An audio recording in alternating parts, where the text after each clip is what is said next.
안녕하세요. 연세 스쿠버 다이빙팀 부회장 신지웅입니다. 오늘은 스쿠버 장비에 관해서 간단하게 소개하는 시간을 갖도록 하겠습니다. 이렇게 비대면으로 동아리 활동이 진행돼서 많은 아쉬움이 있을 것으로 생각이 듭니다. 그래도 저희는 52기 여러분들과 같이 안전한 다이빙을 즐기고 싶은 마음으로 이렇게 녹화 강의를 진행하게 되었습니다. 다소 지루하더라도 8월 말에 있을 훈련을 생각해 주시면서 열심히 들어주시면 감사하겠습니다. 수강 확인을 위해서 퀴즈를 실시하게 되는 점 양해를 부탁드립니다. 퀴즈의 링크는 하단에 첨부하였습니다. 지금부터 시작하겠습니다. 먼저 다이빙 장비에 관련한 간단한 개요에 대해서 말씀드리겠습니다. 먼저 스쿠버 다이빙은 생각만큼 그렇게 오래된 스포츠 활동은 아닙니다. 1950년대에 다이빙 장비가 개발되면서 스쿠버 다이빙을 시작할 수 있었는데 무엇보다도 스쿠버 다이빙은 물속에서 안전하게 호흡하는 것을 목적으로 하기 때문에 장비의 의존도가 상당히 높다고 할 수 있습니다. 지금부터는 스쿠버에서 사용하는 장비들의 구성 및 기능, 관리 방법 등에 대하여 간단하게 살펴보겠습니다. 마스크, 스노클, 오리발과 같은 이러한 장비들은 스킨 다이빙 장비로 부릅니다. 여기서 일단은 스킨 다이빙이 무엇인가에 대해서 일단은 짚고 넘어가도록 하겠습니다. 스킨 다이빙은 스쿠버 다이빙하고는 다르게 호흡기 없이 맨몸으로 잠수하는 것을 의미합니다. 즉 이러한 상황에서는 내가 물속에서 숨을 쉬기 위해서는 물 밖으로 나와서 숨을 쉬어야 합니다.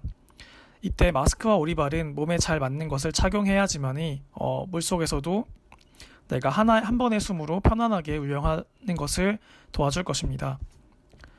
먼저 일단은 마스크 같은 경우에는 물체를 선명하게 보기 위해서 눈앞에 공기층을 만들어주는 기능을 갖고 있으며 두 번째로는 마스크 내의 압력을 자유롭게 조절할 수 있는 기능 또한 있습니다. 마스크 같은 경우에는 일단 왼쪽 같이 하나의 렌즈로 구성이 된 1안식, 그 다음에 두 개의 렌즈로 구성된 2안식, 세 개의 렌즈로 구성이 된 것을 3안식 마스크라고 부릅니다.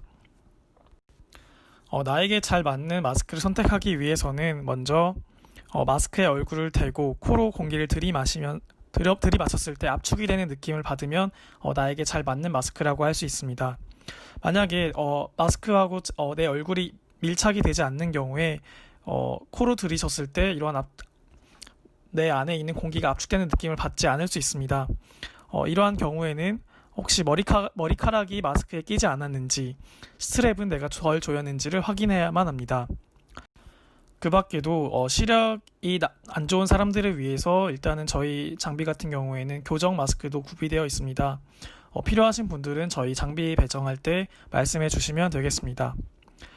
차후에 일단은 8월 말에 저희가 훈련을 하게 될 텐데 마스크와 관련된 경우에는 마스크 클리어링을 하면서 마스크 내에 물이 들어왔을 때 그 물을 내가 어떻게 빼낼 수 있는지 등을 훈련할 예정입니다.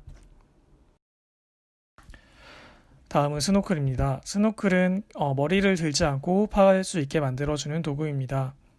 다시 말해서 내가 바닥에 있는 산호나 혹은 물고기들 바라보면서도 편안하게 스노클을 물고 호흡할 수 있습니다. 이러한 원리 때문에 수면에서 휴식을 하거나 혹은 탱크에 공기가 없을 때 스노클을 가지고 편안하게 호흡할 수 있습니다. 스노클을 선택하는 기준으로는 기본적으로 긴 것과 짧은 것들이 있는데 제가 생각했을 때에는 초보자 경우에는 두 가지의 모두를 사용해 보시고 자신에게 맞는 형태의 스노클을 선택해 주시는 것이 저는 더 적절한 방법이라고 생각을 합니다. 그리고 스노클을 낄 때에는 기본적으로 나의 왼편에 끼신다고 생각해 주시면 됩니다. 여담으로 스노클의 길이는 일반적으로 약 30cm 정도 됩니다. 보통 다 이러한 30cm를 기준으로 만들어지는데 이는 인간의 숨을 내뱉었을 때의 하나의 숨의 길이가 바로 그 정도가 되기 때문에라고 알고 있습니다.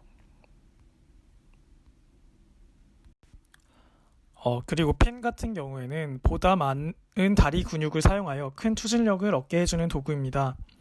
특히 추진력을 상당히 강하게 만들어주기 때문에 보통 수영을 할 때에는 손과 발을 이용해서 수영을 하는데 다이빙을 할 때에는 이러한 오리발의 도움을 받아서 손을 자유롭게 쓸 수 있게 만들어주는 기능 또한 있습니다.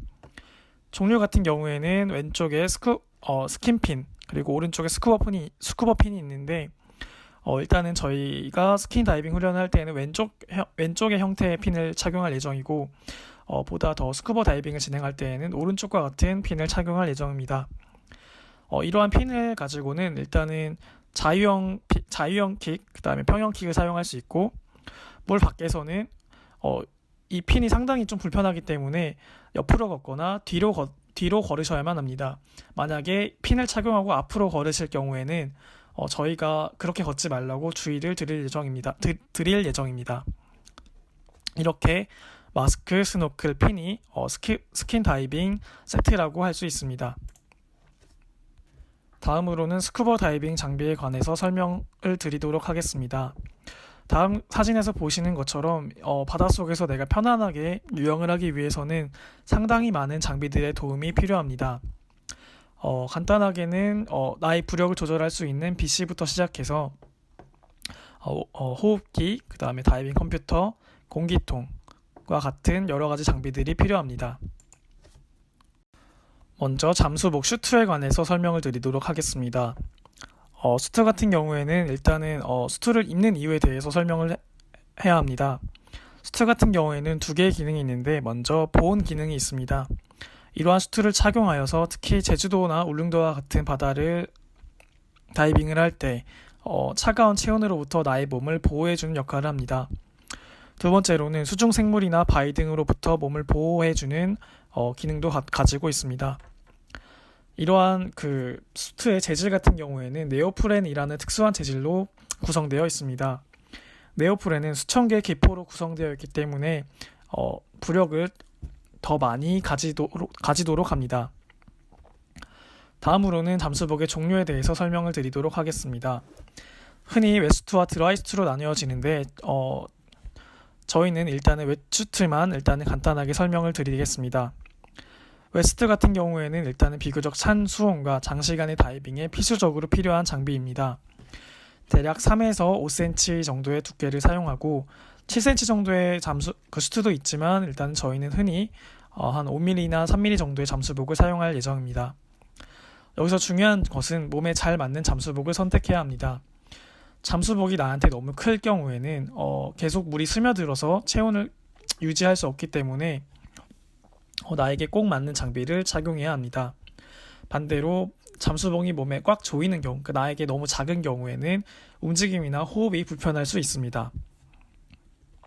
드라이수트 같은 경우에는 잠수복 내부로 물이 스며들지 않는다는 장점이 있어서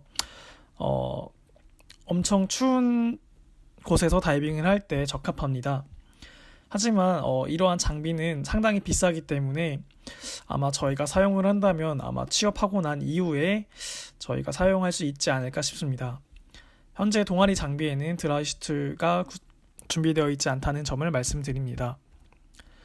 잠수복의 관리 같은 경우에는 일단은 중요한 점은 사용 후에, 그러니까 다이빙을 한 후에 반드시 흐르는 맑은 물로 세척해야 합니다.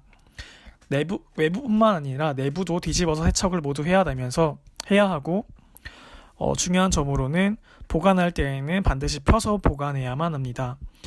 만약에 잠수복을 접어서 보관하거나 무거운 물체를 올려서 보관할 경우에는 잠수복의 모양이 흐트러질 수가 있습니다.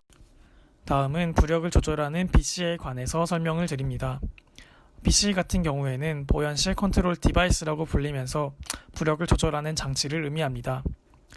BC 안에 공기를 넣고 뺨으로써 내가 수면 위로 올라오고 싶거나 내려가고 싶을 때 쉽게 그거를 조절할 수 있게 만드는 장치를 의미합니다. 다음 그림에서 보시는 것처럼 내가 물 위로 올라가거나 물 아래에서 편안하게 있고 싶을 때에는 계속해서 킥을 차야만 한다는 단점이 있습니다. 하지만 BC를 자유롭게 조절할 수 있는 경우에는 단지 그냥 BC 안에 공기를 가득 채움으로써 수면에서 편하게 휴식을 하거나 아니면 중성 부력을 잘 맞추어서 수면 아래에서 비교적 편안하게 내가 킥을 차지 않고서도 내가 가고 싶은 곳을 가게 만들 수 있게 하는 장치가 바로 BC라고 할 수 있습니다. BC의 구성 요소로는 두 가지만 기억하시면 됩니다. 공기를 조절하는 장치인 인플레이터 버튼과 디플레이터 버튼, 그리고 과압 방지 밸브가 바로 그것입니다. 과압 방지 밸브는 다른 것이 아니라 BC 안에 공기가 과도하게 있을 때 저절로 공기가 빠지도록 만들게 함으로써 BC가 폐열되는 것을 방지하는 장치입니다. 과압 방지 밸브의 또 다른 기능으로는 내가 디플레이터 버튼을 사용하지 않고서도 과압 방지 밸브에 연결된 버튼을 사용하여서 공기를 빼낼 수도 있습니다. 물 안에서 내가 누워있을 때에는 오히려 디플레이터 버튼을 찾아서 공기를 빼는 것보다 과압 방지 밸브에 연결된 버튼을 누름으로써 공기를 더 쉽게 빼낼 수도 있습니다. 부력 조절계의 종류는 조끼형과 100마운트형으로 나뉘어집니다.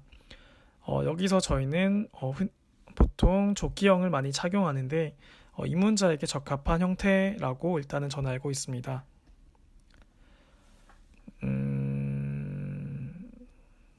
그 다음에 BC를 먼저 입을 때 항상 다이빙 전에 공기가 새는지 확인해야 합니다. 물 안에서는 BC에 문제가 있어도 대처하기가 어려울 수 있습니다. 따라서 다음과 같은 세 가지만 기억해 주시면 됩니다. 인플레이터 버튼을 눌렀을 때 BC에 공기가 잘 들어가는지 확인하고, 디플레이터 버튼을 눌렀을 때 BC에 공기가 빠지는지 확인해야 합니다. 그리고 이러한 두 개의 공기를 조절하는 장치가 잘 작동이 되었어도 한편으로는 내가 입으로 공기를 넣었을 때 BC에 공기가 들어가는지도 확인을 해야 됩니다. 그리고 BC에 연결된 밴드도 한 번쯤 체크해 볼 필요가 있고, 사용 후에는 반드시 민물로 BC를 깨끗하게 세척을 해야 합니다. 나중에 저희가 장비를 세척할 때 BC 안에 공기를 넣어서 보관하는 법도 추후에 알려드리도록 하겠습니다. 다음은 흔히 레귤이라고 불리우는 레귤레이터 호흡기입니다. 호흡기는 공기 탱크 내의 고압의 공기를 주위 압력과 동일한 압력으로 전환시켜주는 역할을 합니다. 그리고 가장 기술이 많이 들어간 장비여서 그런지 모르겠지만 가장 고가의 장비라고 할 수 있습니다. 저희가 일단은 저렴하게 구입을 한다고 하더라도 최소한 한 60만원, 70만원대의 장비이기 때문에 사용하는 여러분께서도 상당히 많은 주의를 하셔야 되는 장비입니다. 호흡기의 구성은 기본적으로 1단계와 2단계로 나누어집니다. 호흡기 상단의 1단계는 일단은 공기 탱크 내 고압의 공기를 10기압으로 낮춰주는 변압기의 역할을 하고, 마우스피스가 달려있는 2단계 같은 경우에는 10기압으로 낮춰진 공기를 나의 주변에 있는 공기압으로 맞춰주는 역할을 합니다. 호흡기는 매우 예민한 장비이기 때문에 1차적으로는 절대 충격이 가해지면 안 됩니다. 그래서 저희는 일단은 장비를 사용할 때 기본적으로 목에 걸거나 충격이 가해지지 않도록 뭔가 레귤레이터를 보호하는 항상 보호하는 그런 습관을 일단 저희는 가지고 있고, 그 다음에 사용한 뒤에 혹은 사용하기 전에는 항상 레귤레이터 안에 바닷물이 들어가지 않도록 먼지마개와 같은 것으로 항상 막아 주어야 합니다. 혹여나 이 먼지마개가 열려 있을 경우에 이 레귤레이터 안으로 물이 들어가서 녹이 발생했을 경우에는 나중에 공기가 잘 나오지 않을 수가 있고, 추후에 이거는 차후 큰 사고로 연결될 수가 있습니다. 따라서 사용한 뒤에는 반드시 먼지마개를 잠가주는 습관을 가질 필요가 있습니다. 다음은 흔히 옥토퍼스라고 불리우는 보조호흡기입니다. 다른 다이버의 공기가 고갈된 경우 혹은 자신의 호흡기에 문제가 생겼을 경우에 보조호흡기라고 하는 옥토퍼스를 사용하여 상대방이나 혹은 나의 도움을 받도록 할 수 있습니다. 이러한 옥토퍼스는 일단은 노란색과 같은 색으로 상당히 밝은 색깔로 구성되어 있고, 상대방에게 도움을 주는 장비이기 때문에 내가 무는 주 호흡기 호스보다 약간 더 길게 구성되어 있습니다. 저희는 향후에 옥토퍼스를 사용하여서 상대방에게 나의 공기를 주는 짝호흡과 같은 연습을 해볼 예정입니다.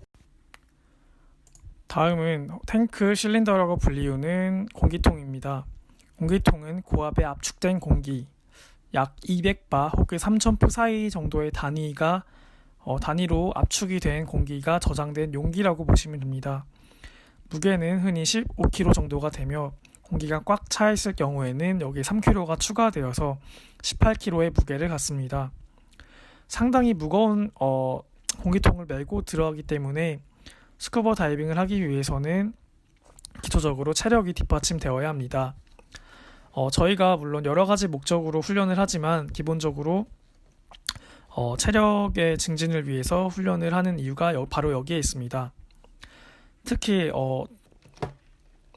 더운 여름날 같은 경우에는 이러한 무거운 장비를 차고 들어갔을 때 더욱 힘이 들기 때문에 여러분께서는 평소에 훈련을 열심히 참여하고 훈련에 열심히 참여해 주셔야 됩니다. 재질 같은 경우에는 알루미늄 또는 스틸 합금으로 되어 있으며 일단은 탱크를 특히 살펴볼 때에는 한 가지만 일단은 먼저 기억해 주시면 됩니다. 탱크 위에 특히 밸브에 오링이라고 하는 작은 고무링이 있습니다. 다이빙 전에는 이러한 그 오링에 관해서 문제가 없는지 살펴봐 주셔야 됩니다. 만약에 이러한 오링이 제대로 부착이 되어 있지 않거나 파열된 경우에는 그 공기통과 레귤을 연결했을 때 새거나 혹은 다이빙 중에 터지는 위험이 있기 때문에 먼저 다이빙 전에 오링을 체크해 주셔야 됩니다. 그리고 사용상의 주의점으로는 다음 그림에서 보시는 것처럼 탱크가 만약에 세워서 보관이 됐을 경우에 잘못해서 넘어질 경우에는 탱크가 깨지거나 밸브와 분리될 수 있기 때문에 만약에 탱크를 보관을 할 때에는 상당히 반드시 눕혀서 보관을 해주셔야 됩니다. 마지막으로는 웨이트입니다. 웨이트를 착용하는 이유는 간단합니다. 일단은 저희 몸을 구성하고 있는 신체 자체가 양성무력의 성질을 가지고 있기 때문에 물에 잘 뜨고 한편으로는 여기에 물에 잘 뜨는 소재인 네오프렌으로 구성된 슈트를 입었기 때문에 저희는 웨이트를 차지 않고서는 절대 물에 들어갈 수가 없게 됩니다. 그리고 일단 통상적으로 바닷물에서는 민물, 그러니까 수영장보다 웨이트를 통상 1에서 2kg 정도를 더 차게 되는데 예를 들어서 내가 수영장에서는 4kg의 웨이트를 차고 잘 가라앉았다면은 바다에서는 6kg 정도의 웨이트를 차야지만 잘 들어갈 수 있게 됩니다. 이러한 이유로는 일단 기본적으로 바닷물은 소금이 더 녹아있는 물이어서 수영장 물과 비교했을 때 밀도가 더 크기 때문에 웨이트를 그만큼 더 차주신다고 생각해 주시면 됩니다. 다음으로는 기타 장비가 있습니다. 다이빙 컴퓨터, 나침판, 랜턴, 로그북, 슬레이트 같은 여러 장비들이 있고 또 저희가 실제로 다이빙을 할 때 사용하는 장비이지만 시간 관계상 생략하도록 하겠습니다. 다음에 저희가 필요할 때 혹은 저희가 판단을 해서 하나하나 자세한 사용법을 알려드리도록 하겠습니다. 상당히 많은 다이빙 장비에 관해서 저희가 일단은 간단하게 살펴보았는데 이러한 요약을 끝으로 일단은 이 강의를 마치도록 하겠습니다. 다이빙 장비는 상당히 많기 때문에 스쿠버 다이빙은 곧 여러 가지 장비를 내가 원활하게 다룰 수 있는 그런 스포츠라고 할 수 있습니다. 반대로 말하면 장비에 익숙해졌을 때 정말로 편안하게 다이빙을 즐길 수 있다는 점도 기억해 주시면 됩니다. 이번 시간에는 다이빙 장비의 각 구성 요소, 그리고 사용법, 그 다음에 주의사항 등에서 배웠고 구체적으로는 호흡기, 공기탱크, 그 다음에 웨이트, PC, 수트, 그 다음에 스킨다이빙 장비에 관해서 살펴보았습니다. 모든 장비들은 다이빙을 할 때 수중에서 안전한 다이빙, 그 다음에 즐거운 다이빙, 편안한 다이빙을 위해서 반드시 필요하며 각자의 고유의 기능들을 갖고 있다는 점을 기억해 주시면 됩니다. 만약에 질문이 있으실 경우에는 저에게 카톡으로 남겨주셔도 좋고 아니면은 이번 영상 밑에 있는 댓글로 남겨주시면 감사하겠습니다. 여러 가지 장비를 소개하느라 분량이 길어졌던 점을 양해를 드립니다. 한편으로는 저희는 여러분과의 다이빙을 기대하고 있고 또 안전한 다이빙을 위해서 이렇게 비대면으로나마 강의를 하게 되는 점 또한 양해를 드립니다. 그리고 마지막으로 저희가 출석 확인을 위해서 그러니까 강의를 들으셨는지 확인을 하기 위해서 하단부에 퀴즈 링크를 올려놓았으니 퀴즈도 반드시 풀어보시고 저희에게 제출해 주시면 됩니다. 스쿠버 다이빙이 어떻게 보면 그냥 레포츠일 수도 있지만 상당히 많은 지식과 그다음에 훈련이 필요한 스포츠라고 생각을 합니다. 여러분 이 강의를 지금 들으신 여러분께서도 이러한 점을 기억하시고 8월에 직접 배웠으면 좋겠습니다. 여러분과의 다이빙을 기대하고 있겠습니다. 감사합니다.